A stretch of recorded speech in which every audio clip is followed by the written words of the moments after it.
नमस्कार दोस्तों, stock market studies में फिर से एक बार आपको बहुत बहुत दिल से स्वागत करता हूं। तो आज मैं फिर से आपके सामने कुछ इंपॉर्टेंट कंपनी का अपडेट शेयर करने वाला हूं। तो इस वीडियो को पूरा लास्ट तक देखना और अभी तक अपने चैनल को सब्सक्राइब नहीं किया तो जरूर कर लेना। तो चलो देख लेते हैं कौन सा कंपनी है। सबसे पहले जो बड़े कंपनी है जिसका नाम है L&T फाइनेंस लिमिटेड। तो बेसिकली L&T फाइनेंस के ऊपर मैं पिछले दिनों में एक वीडियो बना के शेयर किया था, क्योंकि मुझे एक सर ने कमेंट्स किया था कि सर L&T फाइनेंस के ऊपर एक पैटर्न्स बना है और वो भी कप विद हैंड पैटर्न्स, क्या उस पैटर्न्स के बेसिस में आप कुछ डिसीजन लेने वाले हैं? हाँ, बिल्कुल मैं इस कंपनी के ऊपर डिसीजन लिया हूँ, क्योंकि इस कंपनी के ऊपर जो परफॉर्मेंस है मुझे बेस्ट लगा, क्योंकि वैल्यूएशन अभी एकदम सस्ते में देखने को मिला है। और देखिए, एक फाइनेंस कंपनी के होने के नाते हमेशा उसको ROE देखना है।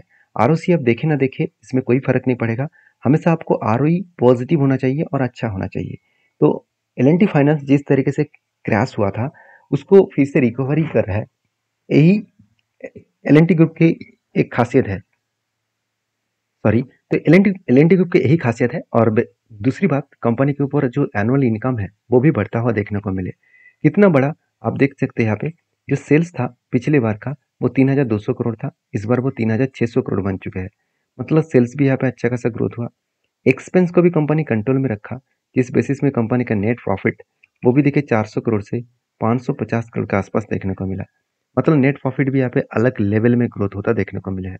अभी कंपनीज के ऊपर जो नेट प्रॉफिट है वो 500 करोड़ के आसपास है, 600 करोड़ और 639 करोड़, अभी 550 करोड़।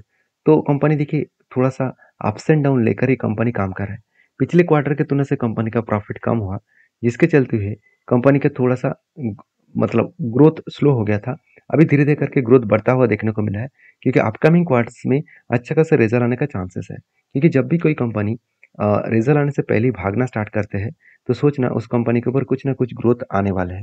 तो फाइनली इस कंपनी के ऊपर जो डेटा है वो मैं आपके साथ शेयर करूँ तो कंपनी के ऊपर कुछ गुड पॉइंट्स है, जैसे Indians L&T finance gains after the, आप देख सकते हैं पेरेंट्स L&T कंपनी जो मॉर्गन स्टैनली बाय स्टेक। मतलब मॉर्गन स्टैनली एक वर्ल्ड के सबसे बड़े देखा जाए तो एक लार्जेस्ट फाइनेंस कंपनी है, एक स्टॉक ब्रोकिंग कंपनी है, और देखा जाए तो एक मनी मैनेजमेंट कंपनी है।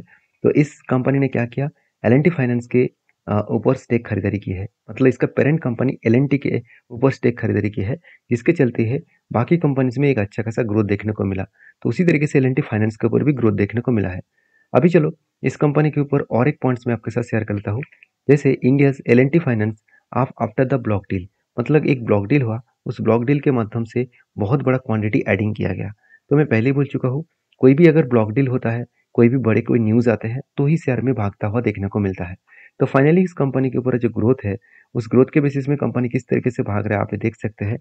कंपनी के ऊपर एक लंबा जर्नी मतलब आज का नहीं है, 2019 का डेटा के हिसाब से, 2019 नहीं 2018 में अगस्त मंथ का डेटा था, तब से लेकर अराउंड 19 से लेकर आज 2024 है। तो ऑलमोस्ट 5 साल, 5 साल में देखिए कितने सारे व्यक्ति को परेशान किया। परेशान मतलब जो लोग इस टॉप लेवल में बाई करके रखे थे उसको टोटल 70% के आसपास लॉसेज झेलना पड़ा। और लॉसेज झेलने के बाद जो लोग पेशेंट के साथ बन रहे, जो लोग एवरेज किए, तो आज वो प्रॉफिटेबल में है। अगर एवरेज ना भी किए होते तो आज वो लॉसेस में नहीं है। 5 साल में कुछ लॉसेस ना मिला, कुछ प्रॉफिट नहीं मिला है, ये बात का दुख को तो उसको रहेगा ही। मगर अपकमिंग टाइम 5 ईयर्स में जो इस कंपनी का ग्रोथ होने वाला है वो सारे दुख वो मिटा सकते हैं। क्योंकि जिस तरीके से वो एक ब्रेकआउट हुआ है, कप बनने के बाद, एक लंबा कप बनने के बाद एक हैंडल पैटर्न क्रिएट हुआ है, उसके बाद ब्रेकआउट हो रहा है। एक दिक्कत कंपनी को आ सकते हैं वो इसका लाइफ टाइम हाई, जहाँ पे कंपनी एक स्ट्रांगली रेजिस्टेंस ले सकते हैं, जो रेंज है 197 के आसपास। तो इस रेंज को अगर ब्रेकआउट करे तो एक लंबा धमाका हो सकता है। तो फाइनली ब्रेकआउट हुआ, ब्रेकआउट कंफर्मेशन भी हो गया। अभी जब भी रीटेस्ट करेगा तब यहाँ पे एंट्री बनेगा, और एंट्री बनने के बाद यहाँ पे लंबा सा एक टारगेट मिलेगा। वो टारगेट कोई छोटा मोटा टारगेट नहीं है, अराउंड 74% के आसपास टारगेट है। इस तरीके से टारगेट को लेकर मैं कंटिन्यू करूंगा। बाकी आपकी क्या राय है जरूर मुझे कमेंट्स करना। और हाँ, जब भी मैं कोई भी टारगेट को मैं आपके साथ शेयर करता हूँ वो मेरे खुद के पॉइंट ऑफ व्यू से, मेरे एनालिसिस के बेसिस में है। तो प्लीज़ उसके ऊपर ब्लाइंडली ट्रेड मत कर लेना, क्योंकि आपको बहुत बड़ा लॉसेस का सामना करना पड़ सकते हैं। तो प्लीज़ सोच समझ कर आपके सेबी रजिस्टर्ड एडवाइजर के साथ बातचीत करके ही काम करना। नेक्स्ट जो कंपनी उसका नाम है एनटीपीसी। देखिए एनटीपीसी इंडिया की एक लार्जेस्ट पावर जेनरेट कंपनी है और पावर डिस्ट्रीब्यूशन कंपनी है, और एनटीपीसी का मार्केट कैप सबसे बड़े है एक सरकारी कंपनी होने के नाते भी इस कंपनी अलग लेवल का परफॉर्मेंस किया। मान लेता हूँ कंपनी का कर्जा बहुत ज़्यादा है, अराउंड 1.48% के आसपास। इस कर्जा लेने के बाद भी सेल्स का आंकड़ा देखिए कितना तगड़ा है, प्रॉफिट का आंकड़ा देखिए कितना ज़बरदस्त है। तो सेल्स 47,000 करोड़ के आसपास हुआ, जो आज तक की सबसे हाईएस्ट सेल है, और जो प्रॉफिट ग्रोथ है वो भी बहुत शानदार हुआ। चलो मैं आपको दिखाई देता हूँ। अगर सेल्स का आंकड़ा देख लूँ तो आज तक की सबसे हाईएस्ट सेल इस बार कंपनी किया, जो आज तक कभी नहीं किया। पिछले सालों की तुलना से भी सेल्स ज़्यादा हुआ। एक्सपेंस को कंपनी कंट्रोल में रखा, कई हद तक कंट्रोल किया, जिसके चलते नेट प्रॉफिट भी आज तक की सबसे हाईएस्ट नेट प्रॉफिट देखने को मिला, जो करीबन 6,400 करोड़ के आसपास है। जब कंपनी का हाईएस्ट सेल्स हो रहा है, हाईएस्ट प्रॉफिट हो रहा है, हाईएस्ट अर्निंग पर शेयर हो चुके हैं, और कंपनी का जो ग्रोथ है बैलेंस शीट का वो भी बढ़ चुका है। जैसे देखिए रिजर्व भी बढ़ चुके हैं, करीबन 73,000 करोड़ था, वो बढ़ के आज 1,50,000 करोड़ बन चुके हैं। तो किस लेवल तक रिजर्व बढ़ चुका है आप देख सकते हैं। उसी तरीके से कंपनी के जो फिक्स्ड एसेट है वो देखिए करीबन 2.5 लाख करोड़। तो मुझे एक दोस्तों ने कमेंट किया था कि सर अगर कंपनी का कर्जा ज़्यादा हो और अगर उस कंपनी को उस कर्जे को मिटाने के लिए बोला जाए, क्या वो मिटा सकते हैं?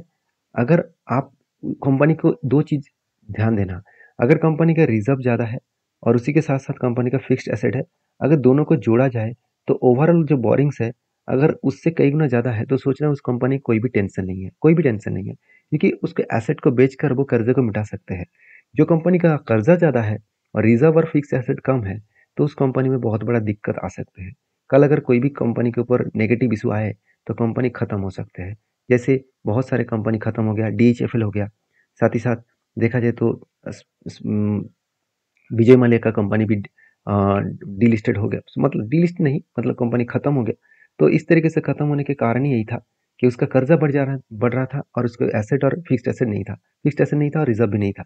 तो कहने का मतलब है अगर कंपनी में दम है तो वो कंपनी आगे जरूर आपको बढ़ाएंगे। तो इंस्टीट्यूशन इसीलिए इस कंपनी को ट्रस्ट करना शुरू कर चुके हैं। म्यूचुअल फंड भी 17% होल्डिंग रखा और एफ भी 17% का होल्डिंग रखा। तो इंस्टीट्यूशन इसीलिए माल खरीदारी कर रहा है क्योंकि इस कंपनी में अच्छा खासा रिटर्न भी मिल रहा है, अच्छा खासा दम भी है। कितना रिटर्न कंपनी दिया, अगर देखो प्रॉफिट लॉस में, तो आप देखें एक साल में कंपनी 100% का रिटर्न दिया, 3 साल में 50%, 5 साल में 21%, 10 साल में 11%। तो बेस्ट तरीके से कंपनी के यहाँ पे रिटर्न देखने को मिला है। अभी चलो इस कंपनी के चार्ट पैटर्न को देख लेते हैं। तो बहुत दिनों के बाद, बहुत लंबा जर्नी होने के बाद देखिए, जब भी कोई लंबा जर्नी हो रहा है तो कभी ना कभी इसको रोकना चाहिए, कभी ना कभी इसको होल्ड करना चाहिए। अगर उस होल्ड के बाद अगर ब्रेकआउट करे तो एक बड़ा धमाका बन सकते हैं। फाइनली यहाँ पे देख सकते हैं कब फ्रीज हैंड पैटर्न बना, ब्रेकआउट भी हुआ। उसके बाद देखिए कंपनी जब इलेक्शन का रिजल्ट आया था एक बिग क्रैश हो गया था। इसके लिए मैं इस दिन भी एक वीडियो बनाकर शेयर किया था, आपको बताया था इस तरीके से करेक्शन में आपको डरना नहीं है, आपको भरोसा रखना है। अगर कंपनी में दम है तो आपको भरोसा रखना है। तो फाइनली देखिए कंपनी हाई लेवल तक गया था और उसके बाद एक करेक्शन मोमेंटम देखने को मिले। तो मुझे लगता है थोड़ा सा टाइम लग सकते हैं और 15% के आसपास टारगेट मिलने का चांसेस है। तो बाकी आपके क्या ओपिनियन है जरूर मुझे कमेंट्स करके बताना। क्योंकि इसी तरीके से क्वालिटी कंटेंट पाने के लिए आपको चैनल को जरूर सब्सक्राइब करना होगा और प्लीज़ एक बार लाइक जरूर कर दीजिएगा, क्योंकि आपका लाइक बहुत मोटिवेट करता है मेरा खुद के जितने एक्सपीरियंस है वो शेयर करने के लिए। क्योंकि मेरे कोई भी पेड वर्जन नहीं है, आज तक मैं किसी से 1 रुपया भी चार्जेस नहीं लिया। मैं हमेशा आपको इन्फॉर्मेशन के तरीके से सारी चीज़ समझाया और सीखने के लिए समझाया। तो प्लीज़ सीखिए, उसके बाद काम करिए। सीख कर काम करेंगे तो आपको कभी भी मार्केट में डर नहीं लगेगा।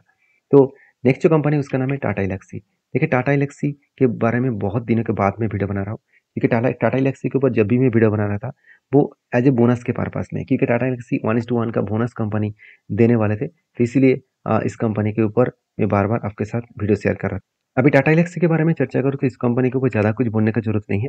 सर कंपनी का वैल्यूएशन बहुत हाई हो गया था, पी रेशियो बहुत हाई हो गया था, जिसके चलते कंपनी का करेक्शन हो रहा है। क्योंकि एक टाइम पी रेशियो चला गया था 100 के आसपास, आज कहाँ पे 50 के आसपास, मतलब 50% पी रेशियो करेक्शन हो चुके हैं, जिसके एवरेज पी रेशियो निकल कर आ रहा है 58। तो ओवरऑल पी रेशियो एक लेवल में आ चुके हैं जिस लेवल से फिर से कंपनी रिबाउंस कर सकते हैं।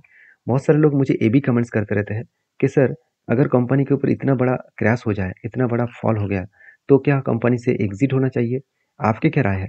देखिए कोई भी कंपनी अगर हाई ग्रोथेबल कंपनी है, उसका फ्यूचर विजन स्ट्रांग है और कंपनी लगातार भागने के बाद एक जगह से वो अगर क्रैश हुआ और उसके बाद उसको रिकवरी करने का कोशिश कर रहा है और उसका फाइनेंशियल फंडामेंटल्स ठीक है, तो उसके ऊपर मेरे हिसाब से आपको जरूर होल्ड करना चाहिए। देखिए मैं कोई आपको यहाँ पे रिकमेंडेशन नहीं कर रहा हूँ, मैं मेरा खुद के ओपिनियन बता रहा हूँ। मैं इस जगह पे जरूर होल्ड करूंगा। क्यों? क्योंकि कंपनी स्ट्रांग है, तो उसका प्रॉफिट बुकिंग हुआ है, इसको देखकर अगर आप डर के भाग जाएंगे तो अभी भी आप कोई भी किसी कंपनी के ऊपर निवेश नहीं कर सकते हैं, क्योंकि ये नेचर है। क्योंकि कोई भी कंपनी लगातार भागता हुआ देखने को नहीं मिलेगा। अगर आप निफ्टी सेंसेक्स को भी देखेंगे, वहाँ पे भी आपको कुछ इस तरीके से यू टर्न कभी ना कभी देखने को मिल ही जाएगा। तो इंडेक्स इस तरीके से काम कर रहा है तो स्टॉक तो करेगा ही। तो बेसिकली कंपनीज के ऊपर जो पैटर्न्स बना था, जब एक कप विद हैंड पैटर्न्स बना, फाइनली जब ब्रेकआउट हुआ, ऊपर तो गया था, एक स्ट्रांगली रेजिस्टेंस को फेस करके वो बिग क्रैश हो गया। तो मैं इंतजार करूंगा क्योंकि इसका टारगेट हाई लेवल तक है। तो नीचे जब आएगा तो जहाँ पे मेरा एंटी है उस लेवल से, यहाँ पे मेरे एंटी है, तो एंटी लेवल से करेक्शन हुआ था कितना, अराउंड 19%। तो मैं इस कंपनी के ऊपर जो लो लेवल था, इसका जो कब बना था उसका जो लो लेवल था अराउंड 5870 रुपीज़ के आसपास, उस लेवल में आकर मैं फिर से यहाँ पे क्या करूँगा, इस लेवल में आकर कंपनी के ऊपर ऑब्वियसली एक जो एवरेज है वो एवरेज करने वाला हूँ। तो मुझे लगता है एक अच्छा खासा यहाँ पे ग्रोथ यहाँ देखने को मिल सकता है। तो टाटा एल्क्सी के ऊपर फोकस रखिए, स्टडी करिए, उसके बाद काम करिए, क्योंकि टाटा एल्क्सी जैसे कंपनीज क्वार्टरली आपको हमेशा ग्रोथ देखने को मिलेगा। इस बार भी देखिए कंपनी अच्छा खासा प्रॉफिट जनरेट किया। हाँ, छोटा मोटा प्रॉफिट कम हुआ, 2-3 करोड़ का प्रॉफिट कम हुआ, इसको देखकर दुखी मत होना, क्योंकि कंपनी का अर्निंग पर शेयर अभी भी उसी लेवल में है जो पहले होना चाहिए था। तो ये था कुछ कंपनीज का अपडेट। वीडियो में अगर जानकारी अच्छा मिले तो प्लीज़ लाइक कर लेना और चैनल को जरूर सब्सक्राइब करना। मिलते हैं नेक्स्ट वीडियो में, तब तक के लिए धन्यवाद।